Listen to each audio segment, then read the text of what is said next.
mga tao, pero para sa Ah. salamat. Yes, always a fun with Junior Fun. Live Blue, Smashing Orange, Crazy Red, Creamy, Royal Blue. The fun starts at only 2,999 pesos.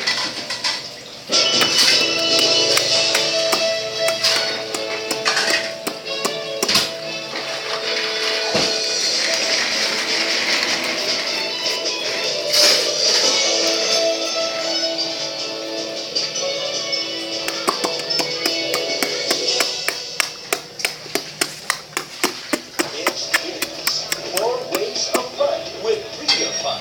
Live Blue, Smashing Orange, Crazy Red, Creamy, Royal Blue. The fun starts at 2,999 pesos. This portion is brought to you by A-Vision. Bring your vision to life.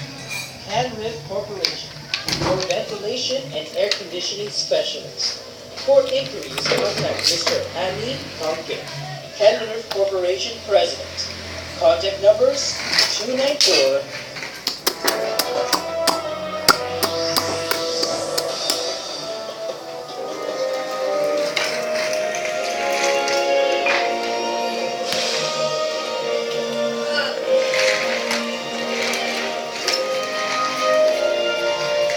May sakaling nagputang boss mula sa iba't ibang ahensya ng miyembro ng Task Force Radyo gaya ng PNP, AFP at MPA ang nakadeploy na ngayon sa buong syudad ng Ciudad de Victoria para sa sentinaryo ng Iglesia ni Cristo. Naragdag naman ang ilang ng mga designated parking space dahil sa dami ng mga bus na dumating. Si Marga Miguel, sa reklamo.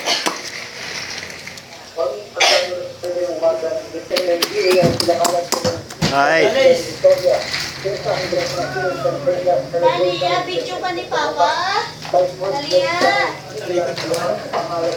Dalia, dito si Mama! Dalia! Dalia! Pawisan na yung anak mo,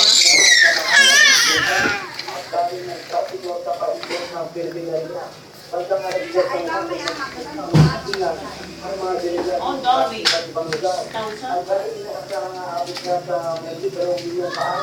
ng Iglesia ni Cristo hanggang sa pagdiriwang ay gagawin ng emergency plan ng Task Force Centenario. Nandito na po ang Bulasta at Bayagasa ng Sinerseria, ikaw sa Pilipinas ng Ciudad de Victoria. Nagkarabahin ng mobile unit at dinilipat nila sa Pilipinas. Ang sa mga gagawin at mga kailangan sa conference ng Task Force Centenario na pinangunahan ni MLD Gerald Tolentino. Nagkaroon ng mga kaunting pagbabago sa mga designated parking area. Pinagsan din nila ang pagkikita hanggang sa Pulidan para magsilbi ng parking space para sa mga taga-Bulacan. Nagtitipid kasi ang mga taga-Bulacan na pinakanya rin yung bus imbis na maglakad. Kapastig ng mga bus, ibig din magiging pa-objectado ng programa.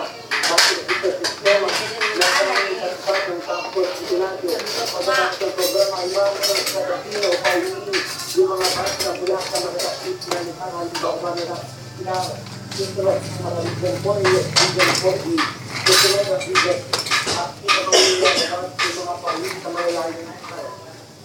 Samantala ulit, bandang alas 3 ng ating kanina, nagsagawa ng area surveillance sa Task Centenario sa distribution ng Ciudad de Victoria. Kung saan nakita nila yung mga unti-unting pagkakay ng bilang na magsisigalo sa selebrasyon. Pinatagaan din nila ang mahabang index kung saan kita yung mga unti-unting pagbagay ng daming ng traffic na mga sakyan mula sa Ciudad de Victoria hanggang sa Marilao Street.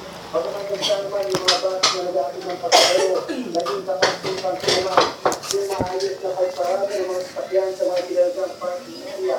Dahil na lamang sa Santa Maria Bypass Road hanggang sa North Cagaray, pwedaan para sa mga taga ng Manila Central at sa Visayas Region.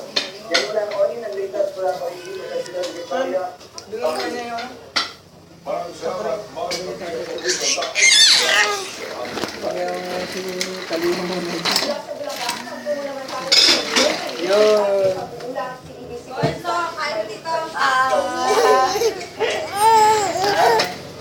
magandang araw po sa inyo lahat dyan sa Pilipinas. Masalamat ng paanis ng Iglesia ni Cristo sa buong mundo. Happy Centennial.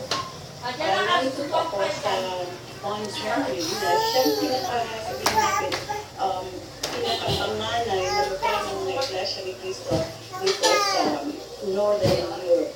Ito po yung tinatawag nila ng distrito ng Northern Europe na binubuo ng iba't ibang bansa. Nariyan ng Norway, nariyan ang Denmark, Sweden, nariyan po ang Finland, tapos sa Germany, Belgium, Netherlands, the Czech Republic, Austria, France, Belgium. Yan po ang mga bansang kasama dito sa Northern Europe at kasama pa ang Monaco.